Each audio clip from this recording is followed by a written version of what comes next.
Hi, Assalamualaikum. So this is chapter 3, Consumer Mathematics part 3. Okay, for previous video you have learned until return of investment for unit trust and real estate. Okay, for this video we are going to continue our lesson on cost averaging strategy. So let me tell you what is cost averaging strategy is all about. Okay, cost averaging strategy is related to share. Okay, cost averaging strategy adalah berkaitan dengan share. Okay, like I told you previously, kalau awak nak beli share, kalau awak nak terlibat dalam pasaran saham, awak mesti banyak benda yang awak kena kaji, banyak benda yang awak kena study. Awak kena tahu pasal stock market, pasal pergerakan saham. Okay, alright, awak kena tahu dia punya teknik dia, macam mana nak beli saham. Okay, apa yang perlu awak tahu, apa yang awak kena study. Alright, and cost averaging strategy ini adalah salah satu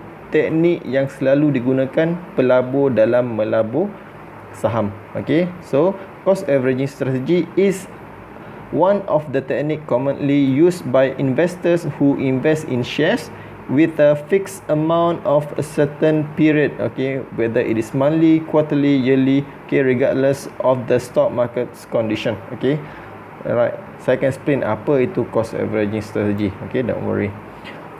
Okay, nanti kita akan tengok satu example. Alright. Okay, cost averaging strategy dia boleh membantu investor itu untuk membeli saham dengan harga yang lebih murah dan mendapatkan total share yang lebih banyak. Okay, berbanding dengan lump sum. Alright, macam ni. Okay, let's say kalau awak ada 10,000. Okay, let's say awak ada 10,000, awak nak melabur dalam saham. Okay, kalau awak tak menggunakan cost averaging strategy, okay, awak terus habiskan 10,000 awak tu dalam sekaligus lump sum untuk beli saham dalam satu masa. Okay, maksudnya awak ada 10,000, awak gunakan habis 10,000 awak tu dalam satu masa, lump sum. Itu kalau tidak menggunakan cost averaging strategy. Okay, kalau awak menggunakan cost averaging strategy, okay, kita study stock market punya condition. Okay, let's say macam ni. Sekarang let's say bulan 2. Okay, bulan 2 pasaran saham, contoh saham yang awak nak beli tu saham dekat company A contoh. Okay, let's say dekat company A tu saham dia pada bulan 2 berharga RM2 untuk satu saham. Okay, awak ada 10,000. Alright, awak ada 10,000, tapi awak nak menggunakan cost averaging strategy. So macam mana awak nak buat? Kita laburkan sedikit demi sedikit. Kita tengok kepada pasaran saham. Okay, contoh bulan 2 berharga RM2. So awak tak nak habiskan semua, awak just beli dengan harga RM1,000. Okay, so awak habiskan duit awak RM1,000. So ada lagi total RM9,000 duit awak. Okay, awak tunggu pula next month, bulan 3, awak tengok pasaran saham berapa ringgit untuk satu saham. Okay, let's say dia drop pasaran saham, harga saham dia. Okay, let's say untuk bulan 3 harga dia satu unit saham berharga RM1.09. Okay, and then awak beli lagi RM1,000. Okay, sebab dia murah. Let's say bulan 4 harga naik RM2.50.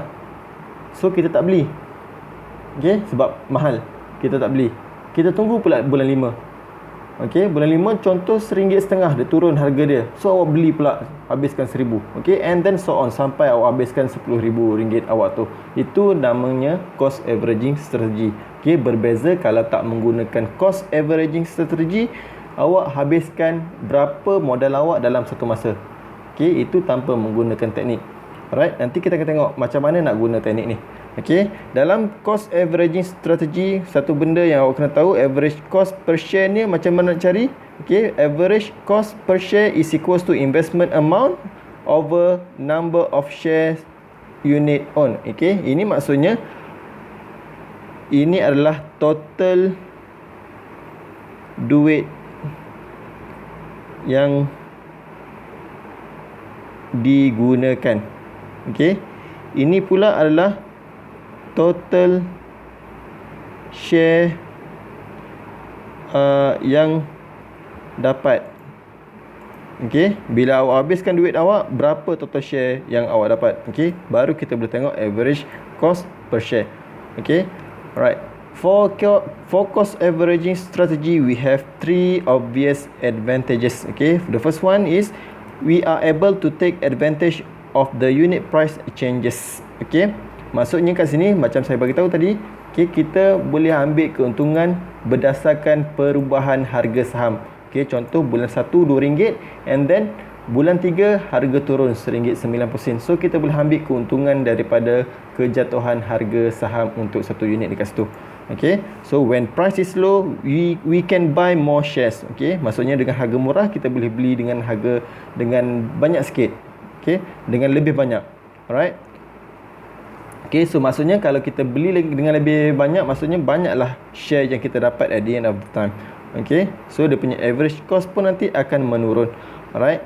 Okay, advantage kedua, not influenced by emotion. Okay, maksudnya macam ni. Kalau awak tak menggunakan cost averaging strategy, okay, let's say awak nak melabur, okay, bulan 2 awak tengok harga saham dekat company A tu RM2, awak rasa murah sangat, and then awak habiskan ke semua duit awak. Okay, tapi kalau awak menggunakan cost averaging strategy, okay, kita berjaya mengawal emosi kita. Okay, kita sabar, maybe next month lagi murah, contoh. Okay, and then by using this method or techniques, we actually can lower our risk of loss. Okay, kita akan kurangkan risiko untuk rugi. Okay, macam saya cakap tadi lah, maybe next month lagi murah. So kalau awak beli semua sekaligus dalam satu masa, okay, and then tiba-tiba next month jadi murah, so rugilah dekat situ. Okay. Alright, we take a look at one example over here. Okay, this one is also from your textbook, actually from page 67. Okay, right, we have Puan Hasniza over here. Okay, Puan Hasniza ni okay, kita guna Puan Hasniza. Okay, for example, Puan Hasniza has RM12,000. Ini modal yang dia ada. Okay, RM12,000. Right, okay. Alright, and buy shares in lump sum from Sempurna Company at RM2 per share unit. Okay, ini kalau dia tak menggunakan, kalau Puan Hasniza tak menggunakan cost averaging strategy, maksudnya dia ada RM12,000, dia habiskan dalam satu masa, lump sum. Okay, lump sum. Okay, dia beli saham lump sum dengan harga RM2 satu unit. Alright. So, kita tengok berapa share yang Puan Hasniza dapat. Okay, alright. Hence, Puan Hasniza will only have 6,000 units of shares. Okay, maksud macam mana dia dapat RM6,000 ni? Okay, sebab macam ni, dia ada RM12,000. Okay, ini modal yang dia ada. Okay, harga untuk setiap satu unit adalah RM2 untuk satu unit. So, berapa unit yang dia dapat? Dia akan dapat 6,000 units of shares.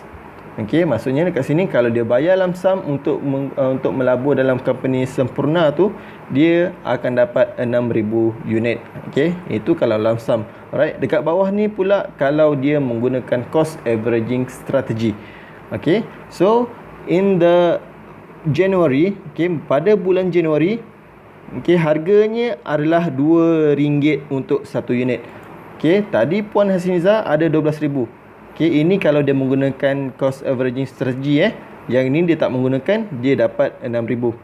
Okay, ini dia dapat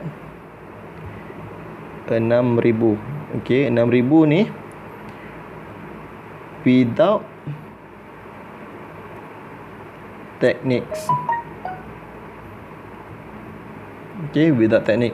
Okay, kalau tidak menggunakan teknik, dia akan dapat 6,000. Kita tengok berapa ribu unit yang dia dapat kalau dia menggunakan cost averaging strategy. Okay, right, kita tengok dekat bawah ni. Okay. Alright, untuk bulan Januari, harga pasaran saham untuk satu unit berharga RM2. Okay, so dia keluarkan RM1,000 daripada dia punya RM12,000 tu.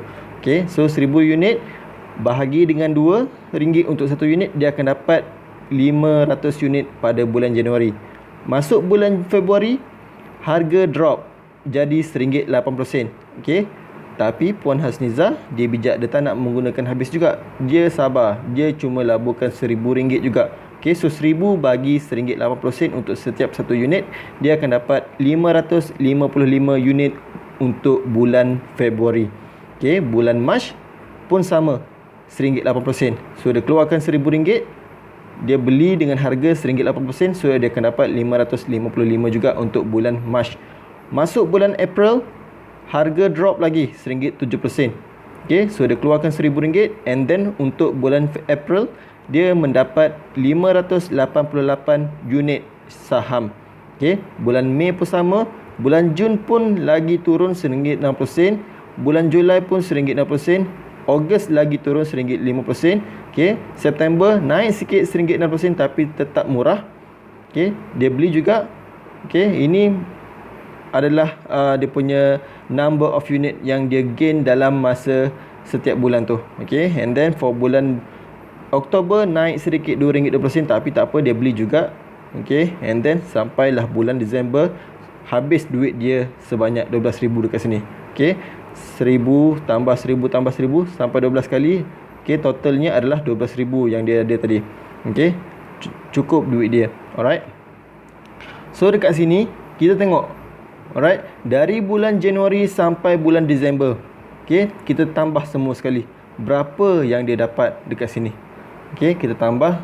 Alright, saya tambahkan, so dia akan dapat 6,741 unit of share. Okay, kalau tadi, kalau dia tak menggunakan teknik tu, dia hanya mendapat 6,000 unit. Okay, this one, kalau dia sabar, dia menggunakan cost averaging strategy, dia dapat RM6,741. Bukan, 6,741 unit saham. Okay. Alright, so kita nak tengok, okay, average cost dia. Okay, tadi kita dah tahu formulanya adalah average cost per share adalah investment amount bahagi dengan number of shares unit owned. Okay. Alright, so saya divide into 2. Okay, saya divide into 2. This one without techniques. Okay, this one with technique.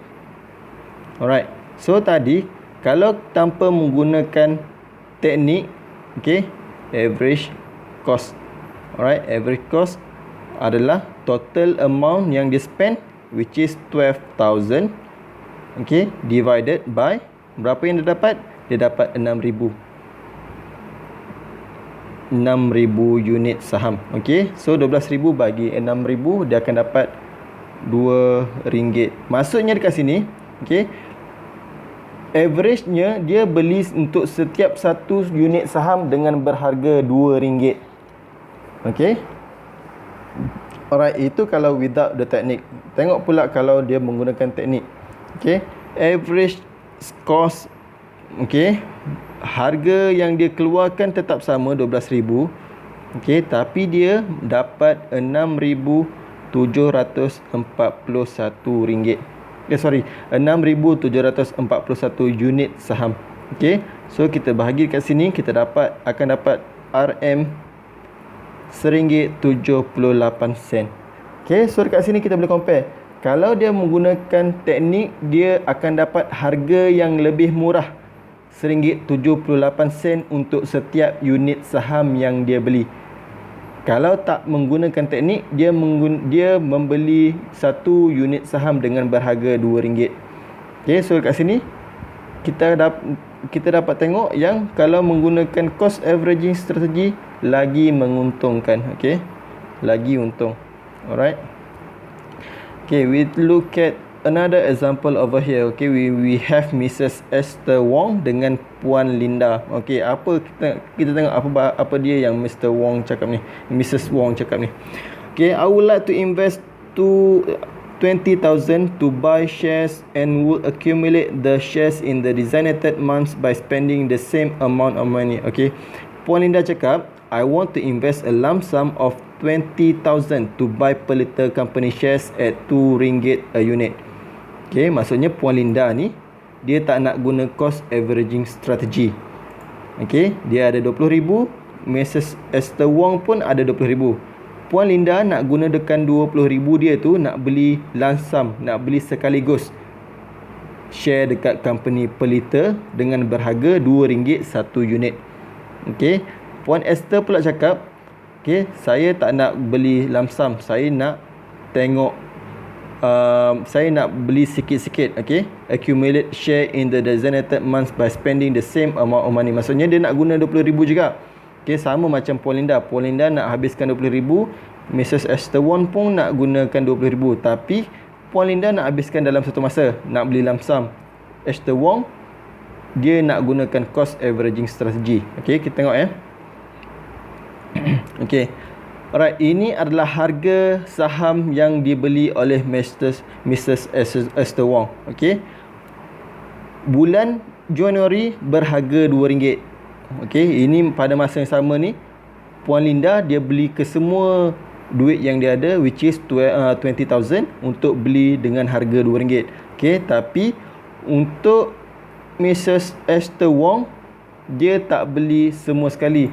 Okey, pada bulan Januari dia hanya beli dia ada 20,000. So dia bahagikan setiap sama ni. Okey, sebab dia cakap accumulate the share ni, maksudnya dia pecahkan duit dia. Okey, dia beli pada bulan Januari, Mac, Mei, Ogos dengan Disember. So kita ada 5 bulan dekat sini. Okey, so 20,000 bahagi dengan 5 bulan, dia akan dapat, dia maksudnya dia spend 4,000 every month. Okey, maksudnya bulan Januari dia habiskan 4,000, Mac 4,000, Mei 4,000, Ogos 4,000, Disember 4,000. So cukup 20,000 juga. Okey. So kita tengok untuk Puan Linda dulu, sebab dalam soalan dia tanya calculate the average cost per unit and the number shares owned by Puan Linda and Mrs. Esther Wong. Okey, dia nak tahu berapa average cost untuk Puan Linda dengan Mrs. Esther Wong, dan juga berapa unit share untuk kedua-dua Puan Linda dan juga Mrs. Esther Wong ni. Okey, so and at the end dia tanya siapakah pelabur yang lebih bijak, who is the wise investor. Alright. Okey, kita tengok Puan Linda dulu. Okey, Puan Linda nak tahu dia punya cost average dia. Okey. Alright. Puan Linda kita nak tahu berapa total share yang dia dapat. Total share dia. Okey. Total share macam mana nak cari? Total share adalah berapa duit yang dia ada, which is 20,000, and then berapa harga setiap satu unit saham yang dia beli, which is RM2. So dia akan dapat 10,000 unit saham. Okay, so nak tahu dia punya average cost per share.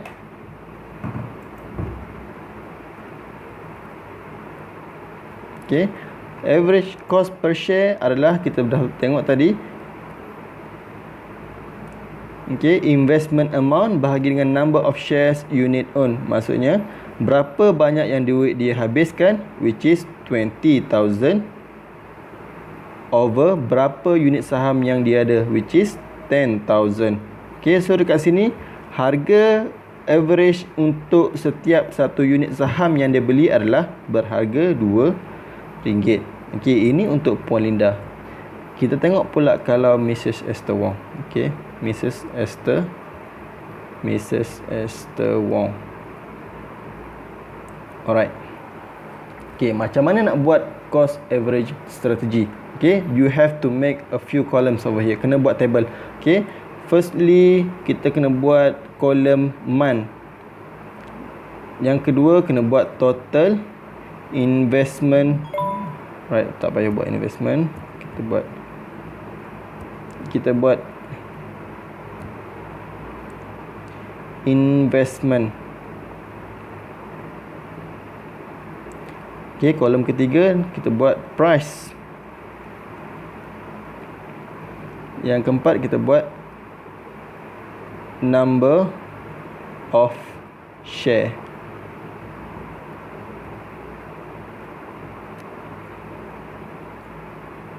Okay, so tadi dia cakap dia spend pada bulan January, March, May, August dengan December. Okay, so dia spend pada bulan January, March, May, August dengan December. Okay, so setiap bulan yang dia beli tu adalah Januari RM2 satu saham, March RM1.8, Mei RM1.6, Ogos RM2.10, Disember RM2. Okey, so masukkan dekat mana? Masukkan dekat price. Okey, untuk bulan Januari harga untuk setiap satu unit adalah RM2. Bulan March pula harga dia RM1.80. Bulan Mei RM1.60. Bulan Ogos RM2.10. And then the last one bulan December berharga RM2. Okay, so setiap bulan tadi kita dah kira dia spend sebanyak RM4,000.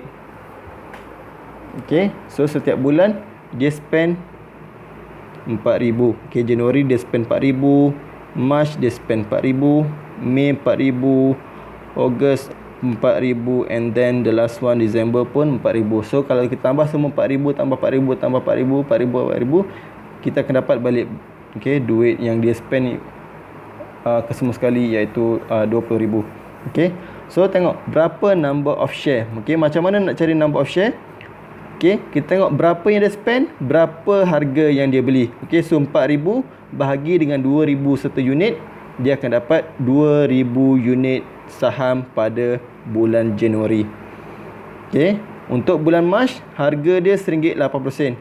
So RM4,000 bahagi dengan RM1.80.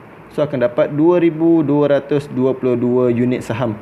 Bulan Mei pula akan dapat 2,500.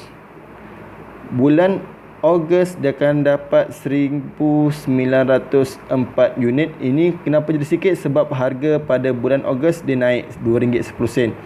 Okay, and then the last one for December, Mrs. Esther Wong akan dapat 2,000 unit of shares. Okay, so total semua dekat sini kita tambah, kita akan dapat 10,626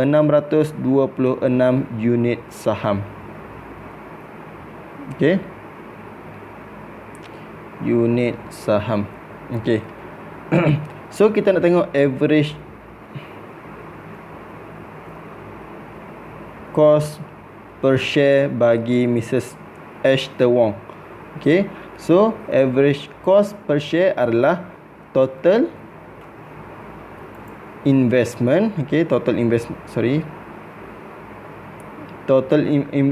investment. Okay, investment amount bahagi dengan number of share unit own. Okay, so dia Mrs. Esther Wong habiskan sebanyak RM20,000 dan mendapat 10,626 unit saham. Okay, so purata harga untuk setiap satu unitnya adalah RM1.88. Okay, so sekarang siapa yang dapat harga lagi murah? Puan Linda dapat. Okay, Puan Linda dapat berapa tadi? Okay, Puan Linda dapat dengan harga RM2.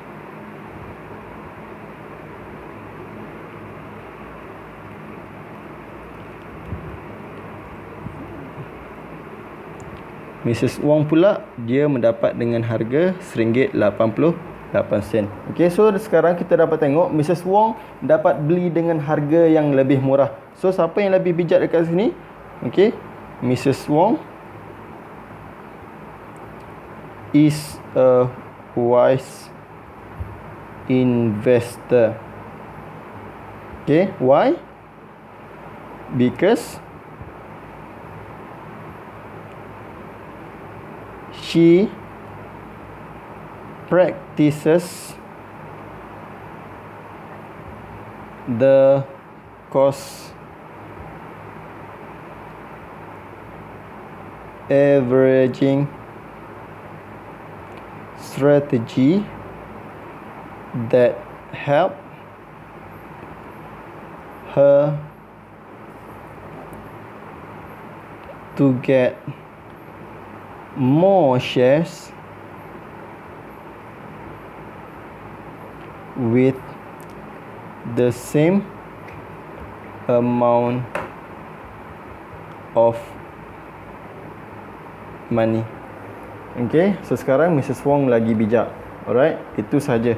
Okay, itu saja untuk hari ini. Alright, your homework for today, you can turn your textbook into page 69. Okay, buat mind test 3.1e. Okay, number 1 and number 2. Okay, number 1 and number 2. Okay, that's it. Right, thank you very much. See you again next time.